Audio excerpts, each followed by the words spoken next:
Welcome to Covers' Puck Props with me and Covers MVP legend, Jared the Man Hockman. Welcome, Jared. Carlo is out. He is Disney World. He's riding the teacups. He's got the Mickey Mouse ears, so I hope he's enjoying some family time there. How has the NHL season been to you? It hasn't been fantastic on this end. I'm trying to stay away from shots on goal markets.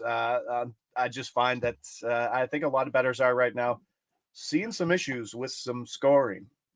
Yeah, I mean, I found in previous years, shots is usually one of the best markets in the first month. It's usually a little soft. It's been really, really tough this year. This has been one of my tougher first months in NHL as well. I found kind of the way to go is to fade just bad teams and fade bad defenses, cash in on games when you have a lot of offense. Has kind of been the way to go, other than the Sharks yesterday. We won't talk about that against the Flyers, but just trying to find the right spots and angles to go at's been the way to kind of stay alive until we can kind of get on a roll here.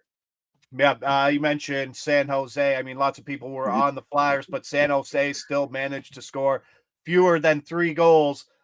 So I believe that team total under 2.5 is, I think it's 10-2 on the season. So it's something there, and we'll get to that. Who it's hiding in the shadows, another bad offense. But let's start off Toronto. We got a battle. We got the Ontario battle. Two teams kind of just stinking it up. If Toronto didn't win that game versus Tampa Bay, things could have went ugly. Like things were looking ugly early in that game, down 4-1. So let's get right to it. First play, I'm sticking with the top line. Matthews and Marner, both over 1.5 points, single plays, both plus 150 there at Sports Interaction, each at a half unit, just kind of splitting a unit on both of them. I think the only difference is probably maybe one of them doesn't get a power play point or Marner gets a shorthanded point, and that's kind of where it doesn't go. But right now, they're both looking incredible. We got a total of 7, which obviously we're expecting a lot of goals here. Both teams top 10 in scoring at all strengths. And Ottawa, bottom 10 in goals against at 5-on-5. So they're going to get burned on 5-on-5.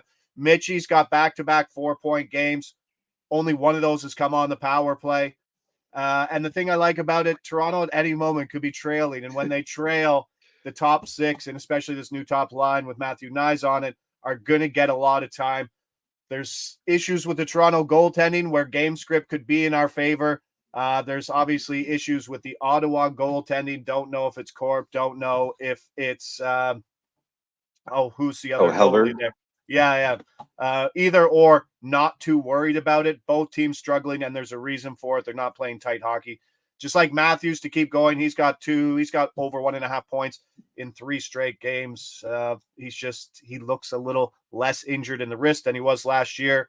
You got anything going in Ottawa, Toronto, or smoke Yeah, greens or I'm plays? I'm going on the other side with Ottawa. I'm going to go with Josh Norris to get 1 point, minus 120. You kind of mentioned that the Leafs goaltending shaky, the defense is shaky. They're not playing very tight either. And you look at Norris, he's on at that top 6 between Brady Tkachuk and Drake Batherson. He's playing on the top power play unit. He's got goals in 6 of 7 games so far this year. Look at the price. Batherson's minus 125, but he's not been as productive. Brady T's minus 190, so you're kind of getting a good value for that main player on the team. And you look at the Leafs, they're particularly bad at goal prevention at home. They've given up 4+ goals in all 6 games at the Scotiabank Place, and they're 31st in the league with 4.67 goals against per game at home. The only team worse is the Sharks. So, expecting a lot of offense in the Battle of Ottawa tonight. You said that total of 7. I think you're going to see the star players perform. So you like Matthews and Marner. I like Norris to kind of deliver. Let's get lots of action here.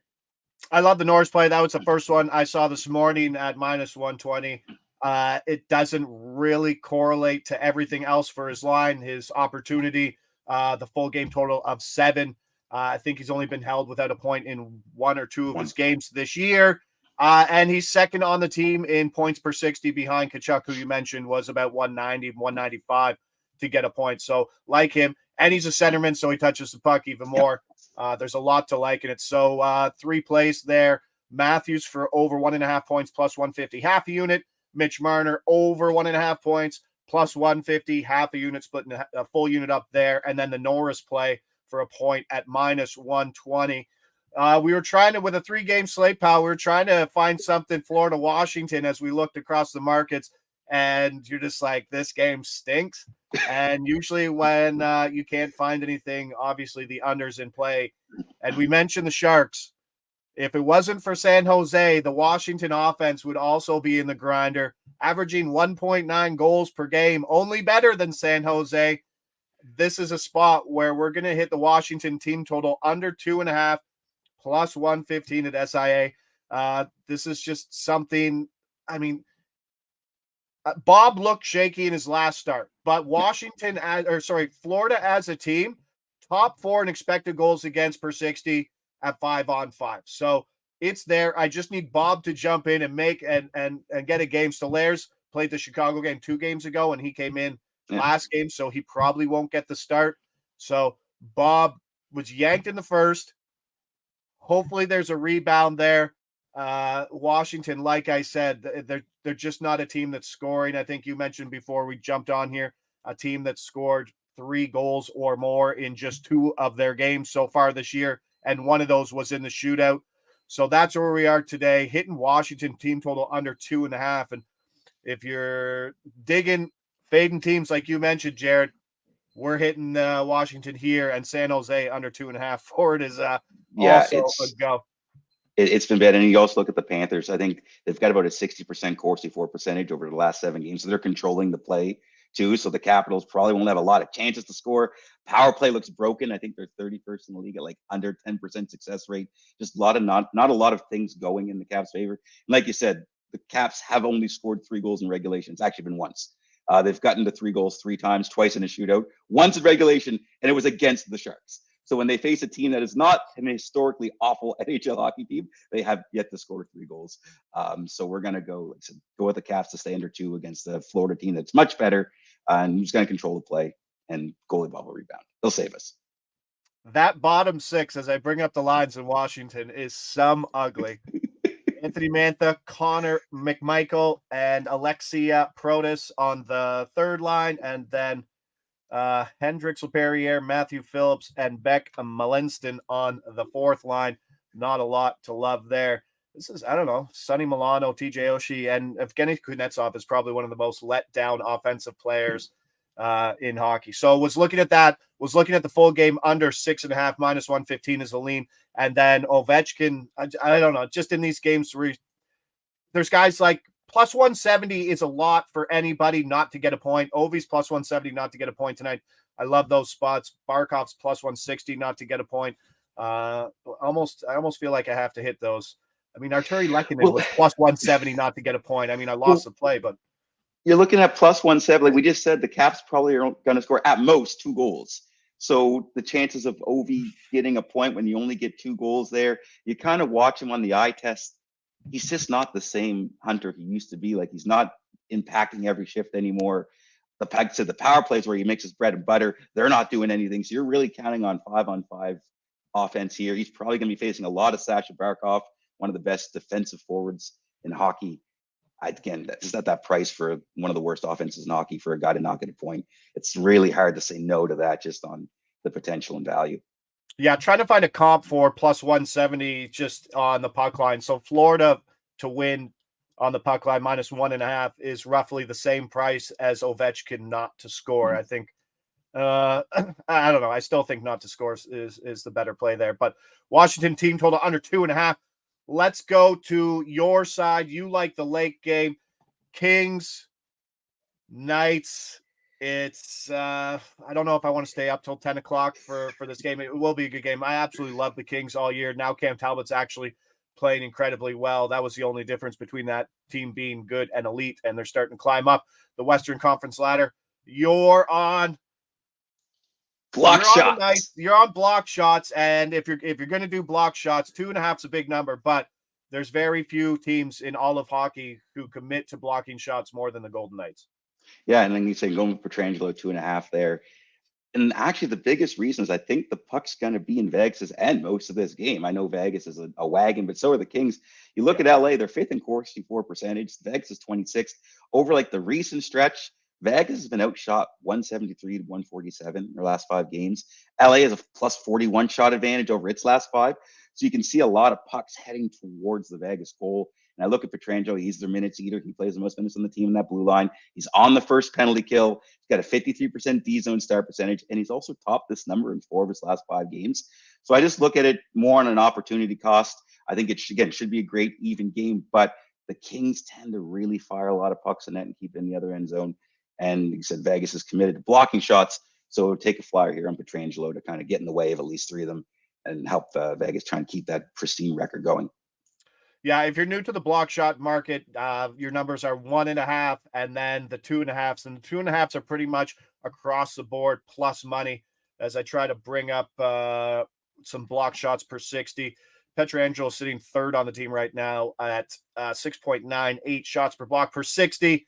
Nothing wrong with that number. And obviously, when you want it, you want opportunities like Jared said. You want PK1.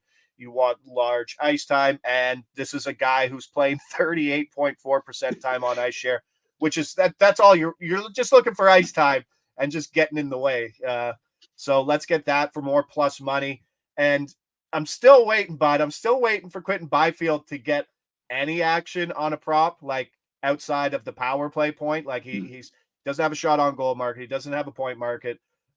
He's not a goal scorer, so I'm not looking at him to score it at plus 350. But is it worth a flyer again in this game? As you said, the Kings probably dominating possession, which can lead to penalties. He's got 3 power play points in 3 straight games, and he's plus 600 to get a power play point. It's his only market. He's on PP2, but we've talked about it. This is an LA team that kind of rolls 1 and 2, so it's like 60-40, so it's not that big of a split. What do you think you roll the dice on Byfield here at plus 600? 4 in a row is tough to do. But he's hot. He's playing so well. He's on the top line at even strength, so you get that confidence that's going. Yeah. And I think for a guy like that, this is a chance to have like a big statement game. And people talking about how he's playing better. Well, now you have a chance to show it against the defending champs, against your Western rival on a big stage national game. This guy was the 2nd overall pick. 3 years ago behind Lafreniere. The talent's there, the skills there. The LA 2nd power play. It's still pretty good. You got some good guys on that line. I think you got Fialem on the first line, but he's kind of the main offensive point there on that 2nd unit, which again plays 40% of the time. I like it, plus 600, 6-1 on a guy to get a point to stay hot. It's worth a sprinkle. This makes it no lock by any means, but sometimes you got to take a chance when you see a guy that's playing well. Yeah, let's throw a little something on that just to win a unit. I suck at these power play points. I find the value, but so much just has to go right. Like you need the opportunities, and then I don't know, Vegas is top 5 PK, so the matchup isn't great. But if you're looking to just ride the Byfield wave because the guy's hot, this is the only market that you can. And 3 in a row at plus 600 has been cashing. So let's recap a small Wednesday slate here with Jared Mann, Matthews, Marner, both over 1.5 points, plus 150, splitting the unit, single bets on each side. And then Josh Norris over 0.5 points, minus 120. Absolutely love that play. Hopefully he sees 19 minutes today. And Washington team total under 2.5 plus 115. Thank you for the Sharks for keeping that number down and kind of under wraps compared to the Western. We'll call them the Eastern Conference San Jose Sharks. And then Alec Pietrangelo to get in the way of 3 or more shots at plus 120 in the late game. And then we're going to play Quinton Byfield for a power play point, plus 600 to win 1 unit. That will wrap us up here for Covers as Puck Props Wednesday, November the 8th. It's getting chilly, but let's get some money on the ice today. I'm Josh Ingold. He's Jared Hockman. This is NHL Puck Prop, brought to you by Sports Interaction at Covers. We'll see you back here Friday for more NHL